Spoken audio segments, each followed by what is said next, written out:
Hi everyone, this is Nina Amir, the Inspiration to Creation coach and founder of National Nonfiction Writing Month, also known as the Write Nonfiction in November Challenge.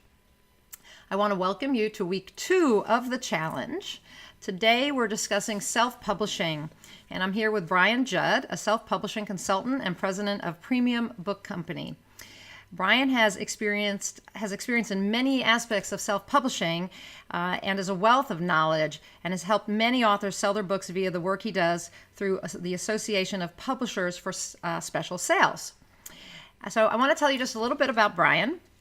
He's an author, a book marketing consultant, a speaker, a seminar leader, a television host, and president of Premium Book Company that sells books to non-bookstore buyers on a non-returnable commission basis, which we will learn more about, I am sure. He's also the executive director of the Association of Publishers for Special Sales, which was formerly known as SPAN. Brian is also the author of How to Make Real Money Selling Books Without Worrying About Returns. And this is the ultimate do-it-yourself guide to selling your book to non-bookstore buyers in large quantities with no returns. And he also wrote Beyond the Bookstore, which is a publisher's weekly book and a primer on non-bookstore marketing. He's written and published 5 titles on career transition that are distributed internationally. Maybe some of you are trying to transition from something else into author. And he's the author of 8 ebooks with proven tips for publishing success, and was the host of a television show called The Book Authority that aired for 13 years. So you can see Brian has tons of information that he can offer us, and I want to welcome you to National Nonfiction Writing Month, Brian. Thank you very much, Nina. It's a pleasure to be here. Well, I'm glad to have you, and honored to have you take time out of your busy schedule to speak to our audience. My pleasure. Thank you again. Okay, so are you ready to talk about self-publishing? I am. I'm ready to go. Good. So let's dive in. So the first thing I want to ask you is, what do aspiring authors who think they might want to self-publish need to know about this particular publishing track before they jump into it? First of all, that it takes a lot of work, a lot of time, a lot of effort. It's not something that you write a book and then you have it published and then expect it to sell. And the premier opportunity is to look at this as creating a business, which is what I did when I first started my publishing career. And I self-published my books, and I found out that people, when I presented it to them, they said, "Who's your publisher?" And if I said I published it, then they could see their eyes glaze over. But I created a publishing company, and I just told them that was my publishing company. They said, "Well, have your publisher send you a copy of the book." So it's creating a business. You have to look at it that way. That you go from being a writer into a business person into a consultant in many cases selling the book. So it's something that you have to look at it as a profit-making organization, or the IRS may actually come after you as doing it as a hobby. It just takes organization. It takes time, and it's something that really you have to look at it as a long-term opportunity, not something you just get into to sell a book and then move on to something else. So it's a commitment. Right, and there are lots of moving parts you have to manage, right? Very much so. Yeah, that's right. You're the president. You're you're in charge of production, in charge of marketing, in charge of distribution, and janitorial services. So if you just want to write, this may not be the right track for you, right? That's a good point. It's really true. Okay. So what type of writer then is cut out for self-publishing? Someone who has a mission, someone who has something that they need to say, but something that's worthwhile. It can't just have an idea and then say, "Well, I've done this, so I'm going to tell everybody how I did it." You need to go out and find out what's been written on the topic, what exists, how yours is different. You need to be first, different, or better in order to succeed. So you have to have that passion for what you're writing, but you also have to have something that's saleable if you want to make it into a business, if that's your objective. So what you need to have is that the concept, and the wherewithal to make it happen, and the actual production capability and the marketing capability to implement the plan. So it starts out with that plan, but you have to be able to think about why you're writing. If you're writing for commercial success, then you're doing as we're speaking. Some authors, which is fine, just write something to leave as a legacy or just something Hmm. that they just like to write. But then you know that you're not going to make a business from that.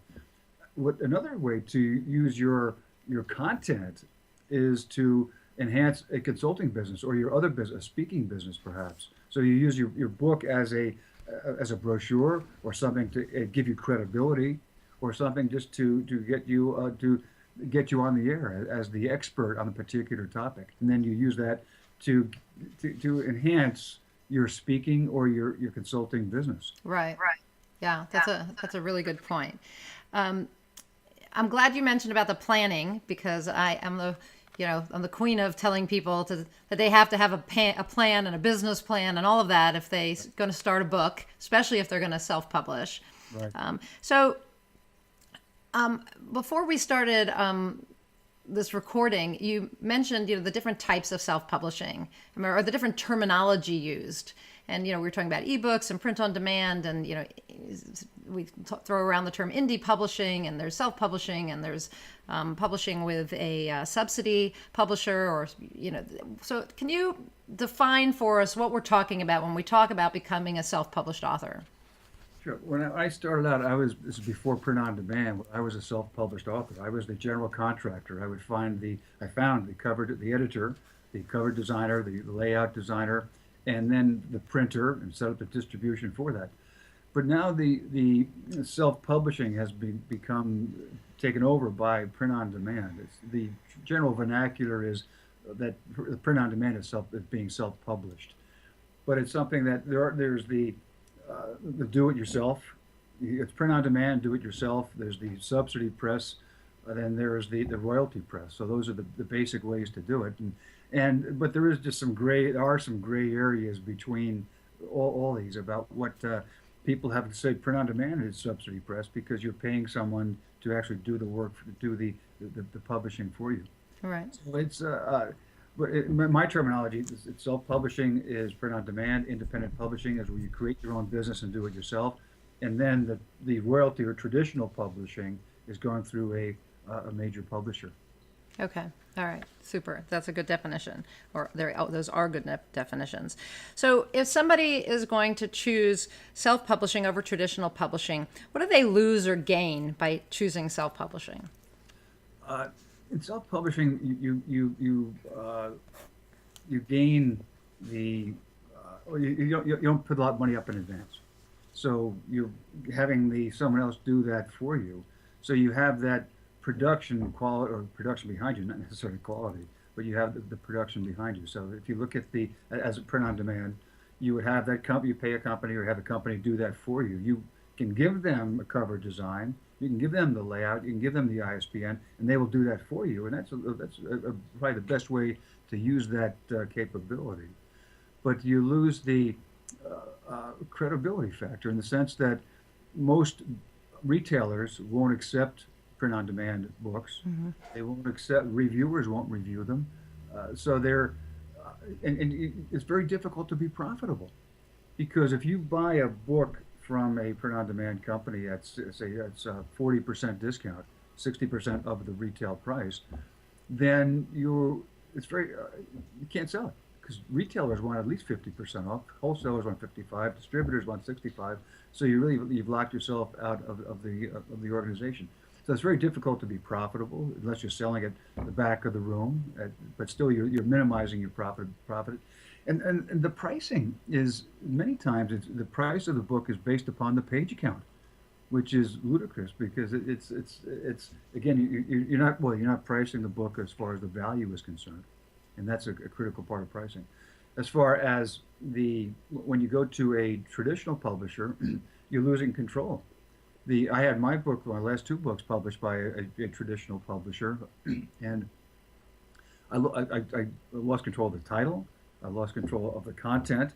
They retitled the book. How to Make Real Money Selling Books is not my first choice of it, but it was they added a lot to it. They helped organize it. They made it a better book, having the editor go through it. But I lost control of that.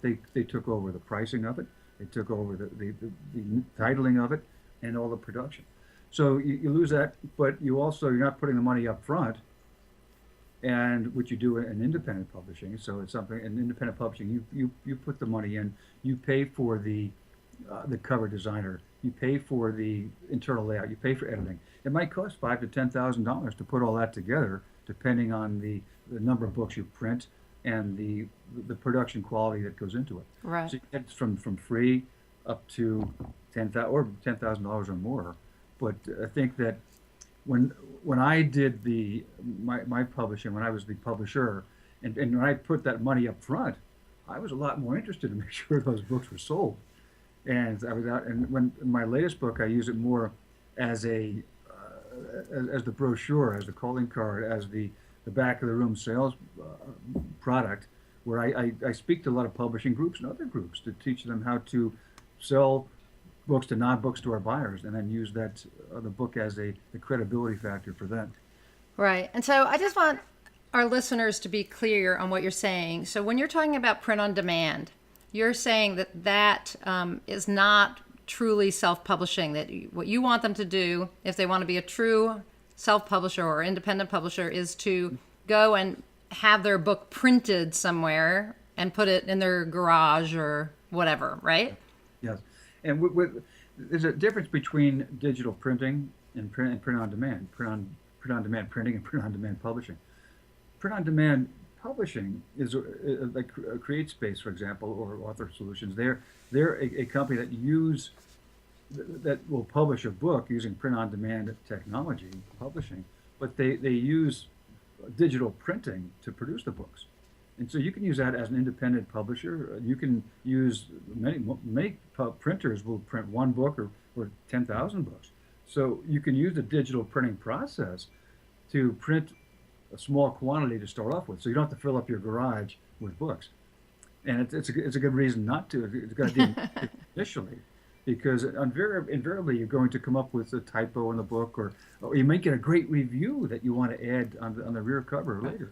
So it's always good not to print up a large quantity initially, but once you get the momentum going, get the sales effort moving in, then you can print in a larger quantity using the offset process, so you're more profitable and you can lower your costs. Right. And there's a difference then between that process, which you're talking about, even using with CreateSpace, and going with what I always think of the subsidy presses, actually, and maybe we're differing in our terminology, but where you're going to go, or author services, where you go and they're going to choose a designer and they're going to give you the editors and all of that. So it's all done there for you. And all you do is turn over your manuscript. And right. So, I mean, in the other case, you're actually, even if you use CreateSpace, you're hiring a designer and an editor and all these other things so that you turn out a quality book. You can't. Yeah. The worst part of this whole process is just to give a manuscript to a print-on-demand company and tell them to do the layout and the design. Because in many cases, you get a template design for both cases, and it just doesn't work. Right. Okay. All right. Just so we're clear. And so our listeners are clear, our viewers. Okay, so one of the things we hear over and over again is that if you self-publish your book, that it's not going to end up in bookstores. And of course, it's always our dream as authors to have our books in a bookstore. I was thrilled when How to Blog a Book was on an end cap in Barnes & Noble at Christmas time. I was thrilled. But is it true that as a self-published author that your book will not end up in bookstores? Never say never, but it's highly unlikely, because first of all, they're not returnable, and the retailers, bookstores, want returnable books. You can get around that by printing up a large quantity and accepting returns yourself, but in the retailers, the bookstores will not accept a non-returnable book, so you lose that out. They may buy it at 50% off, so you have to be able to purchase your books from your print-on-demand company at more than 50%, so you're making a profit on that. So that's highly unlikely that will occur either, depending on your contract.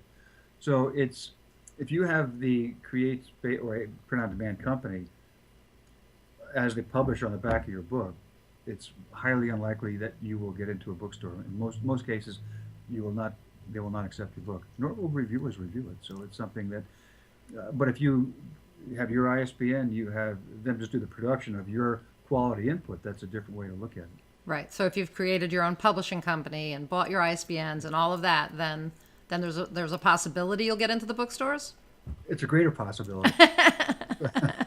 The bookstores are not necessarily taking in the best books.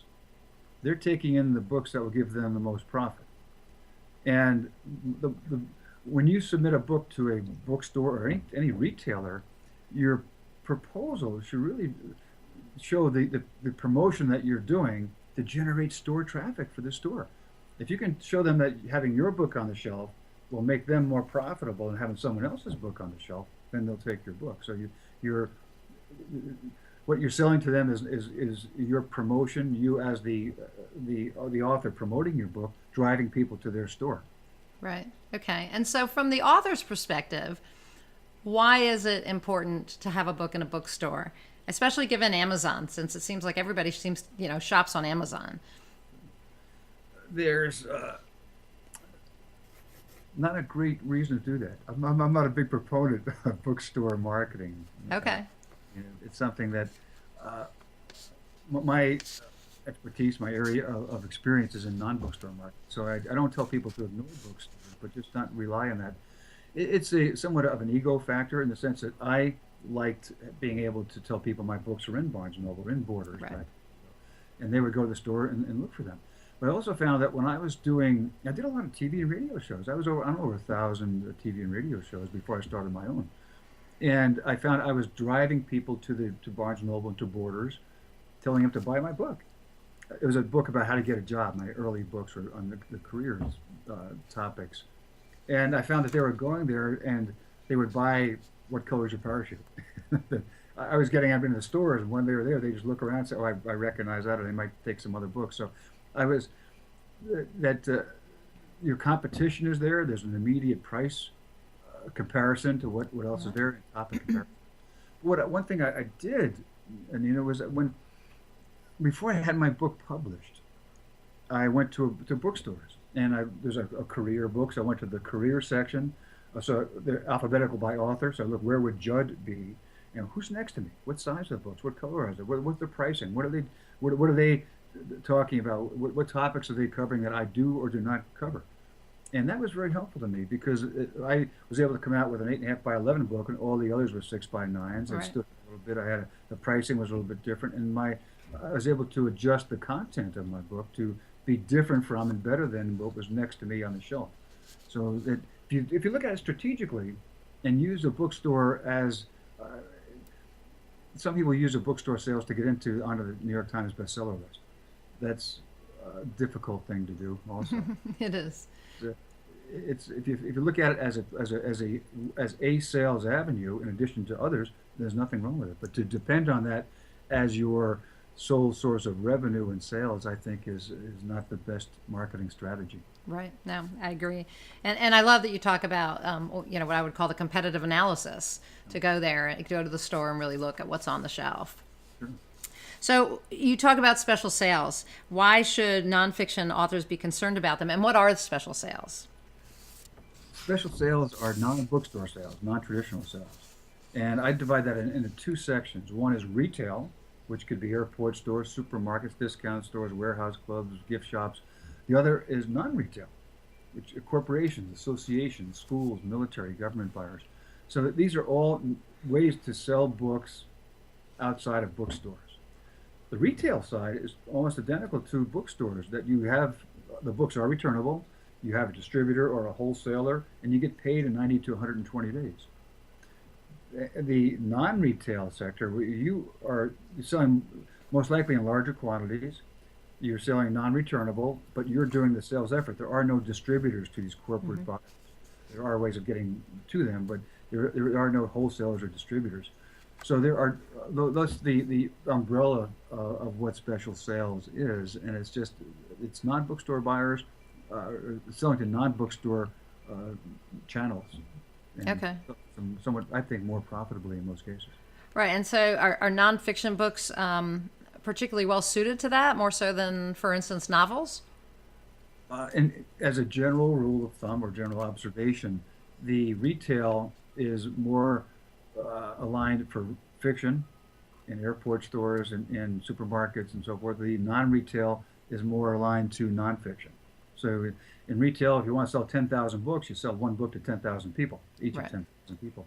So in the corporate side, you're selling 10,000 books to one person, and they're looking to use your book not to sell off the shelf. They're using it as a premium. They're using it to help introduce new products or to reduce absenteeism or increase productivity of employees or increase the membership of an association. So they may buy your books at 10,000, X thousand of them, and give them out. So there are nonfiction generally lends itself more to that because you align your content with the needs of the organization, where fiction is much more difficult to do that. So, but fiction sells very well to the military. It sells very well in airport stores. It sells very well in supermarkets. So Mm-hmm. it depends where you're selling it and what your content is. Right. But you could be looking even at, so if you wrote a book in the author training manual, one of my books, I talk about an example of a book. It actually happens to be a novel where the author has written about, it's a thriller and the killer is leaving orchids behind at each scene, right? But I said you could also cross over into nonfiction. You could write a book about orchids, right? About how to care for orchids. And that could be selling in orchid stores, right? Exactly right. That's a good example. Or at the orchid shows. There are so many orchid shows all over the country. Certainly. Right. So that's the kind of thing you're talking about. Yes. Yeah. And the novels could sell there too. Although our listeners happen to be writing nonfiction. It sells well, or it sells also in airport stores. You go, you think, who's the customer of the customer? Right. Customer of an airport store is a business traveler who's looking for something to make a management book, a leadership book, a finance book, and they sell well in airport stores. So that was just my general rule of thumb, not a law. Right. Okay. And so, given that our listeners are writing nonfiction, and maybe they want to pursue these non-bookstore sales, how do they do that? How do they go about finding, or contacting people or organizations or whatever? It's a multi-step process, and you have to turn your whole way of thinking around because you're no longer selling your book. I tell people they'll be more successful when you stop selling your book. You're selling what the book does. You go to a company, what they want to do is solve a particular business problem. We had a client that wanted to decrease absenteeism and decrease their healthcare costs, and they had 10,000 employees. So we set up a continuity program. In month one, each employee got a book on walking. Month two, a pedometer. Month three, a journal to keep track of their exercise. Then they hired the author of the walking book to go around to all their different locations and talk about the value of a healthy lifestyle. Interesting. But we use the content of the book to help them solve their problem. And so you're doing that. If you have a book on dog care, you go to a dog food manufacturer, and their objective is to sell 20-pound bags of dog food, not sell books. But if you can convince them that they put a coupon on the bag of dog food for a free book, or put the book in the dog care book in the 20-pound bag, they sell more of their product.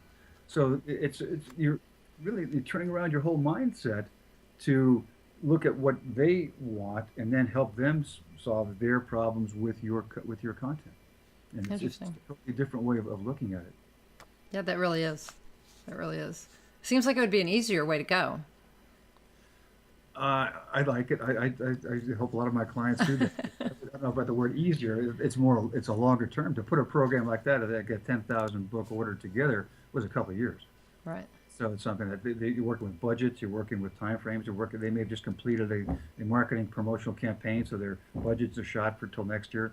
So if everything goes well, it's a lot of fun, and it can get some good size orders from it too. Yeah, I bet. So in the scheme of all of this, if you're going to become an indie author and self-publish your book, how important is author platform? So we hear a lot about it when it comes to traditional publishing. The traditional publishers require an author platform, for a nonfiction author. So in your mind, how important is it if you're going to self-publish? For retail selling, it's important. Although I'm not a big promoter or proponent, I should say, of social media, social networking, in the sense that you can have 10,000 followers or friends, and how many of those are actually going to promote your book or talk about your book or actually go out and help you sell it? I think very few of them. If you look at it from those who are more centers of influence, you get those people to talk to their groups about it, then I think it can be helpful. In the non-retail side, it doesn't really make that much difference. They're looking at the content. How does your content help them solve a problem, and how can you build that relationship one-on-one? And you have to get that buyer to trust you to place an order for 10,000, 50,000. We've had orders for even larger than that. So it's a one-on-one sales situation. Of course, it helps out if the buyer is driving to work one morning and hears you on the radio. That gives you a little added credibility, or sees you on LinkedIn, for example. And actually, you can use LinkedIn as a way to do research on your buyer. So it's almost reverse social media. So I just think that if you're blogging, instead of starting your own blog, go to the blog that already exists on your topic that has 10,000 people in it, or followers on that, and then be active on that. So you're building your credibility, your exposure, your awareness of you as an author and your content to these people in an existing process. So I think in general in retail, it's good to have that platform and that recognizable recognition, that exposure. On the non-retail, it's not nearly as critical because it's more one-on-one. Right, right. Okay, and what I have found is that, a lot of the what happens after a book is released. I mean, not if you're doing the non-bookstore sales, but if you're selling retail, you have the whole big push after the book is released to promote the book, right? So we've done the pre-promotion potentially with the platform building, but then comes promotion. But most writers really just want to write, right? They want to be authors, but they just want to keep writing. They don't want to do anything that has to do with selling. So what advice do you have to them? How can they, what advice do you have for them on promoting and selling their books when they tell you, I don't want to sell, I just want to write, but yet they still need to do something to help their books sell, right? Because they're not going to be read. Their books don't get read if they don't sell.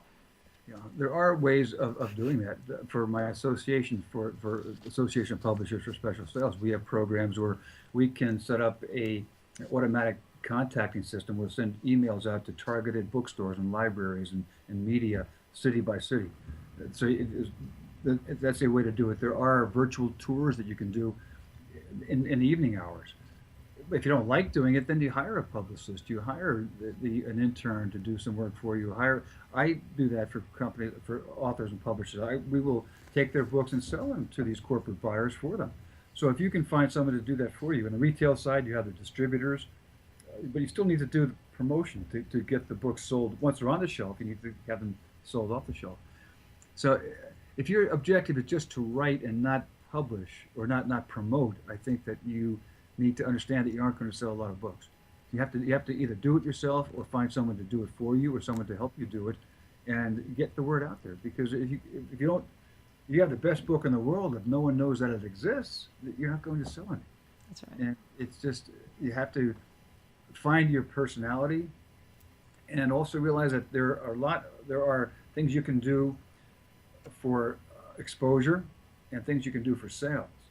Most people don't like going up to a buyer and trying to sell something to them, but they can do more exposure work, getting their name out there and hiring someone else to do the sales work for you. Go to a website like greatrep.com and set up a rep group in different parts of the country that they're out promoting your book. So there are ways of promoting, ways of marketing that you can meld to your personality, and that's what you need to do. But look at promotion, the different parts of promotion. Publicity, you have advertising, you have sales promotion, and you have personal selling. So you take those and find the best combination for your personality, and then outsource those that you don't like doing. Right. Yeah, and today there's so many ways you can advertise on Facebook, and you could, for some people that's quite successful, for others it's not, but you can hire somebody to help you with that, and you can hire a social media person to do the social media part of it.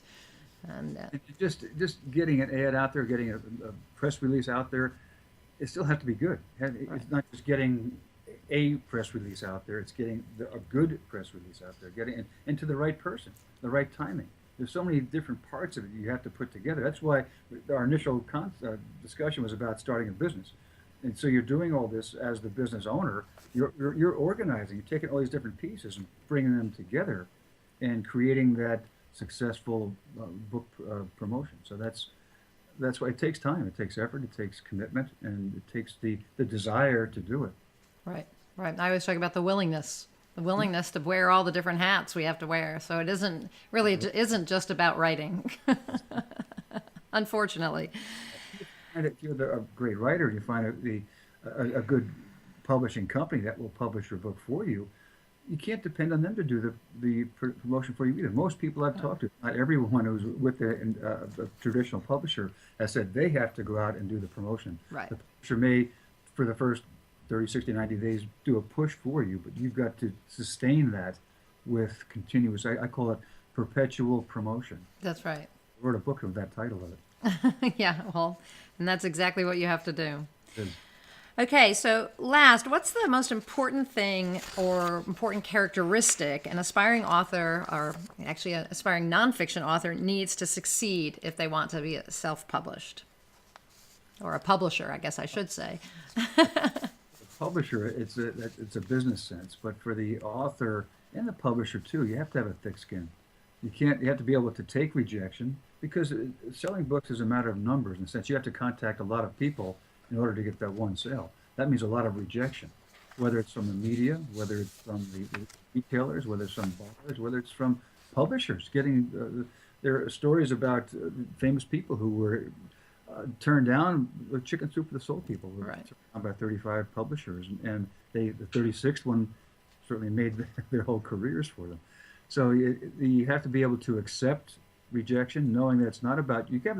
It's not about your book or you particularly. In many cases, you can have be rejected by retailers who have a great book, but they're making a business decision whether your book will give them more profit than somebody else's. So you have to be able to learn from rejection also. If you have a lot of reviewers telling you, all saying the same thing about your book, well, maybe they're right, maybe you're wrong. So you maybe look at that and create a better product.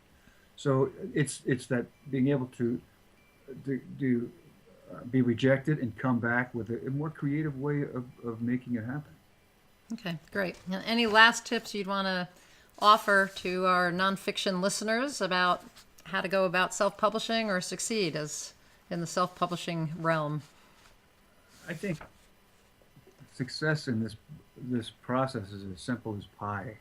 If you look at PI as an acronym of plan, implement, and evaluate. We talked a little bit about the need for a planning, but you have to be able to do that at various stages.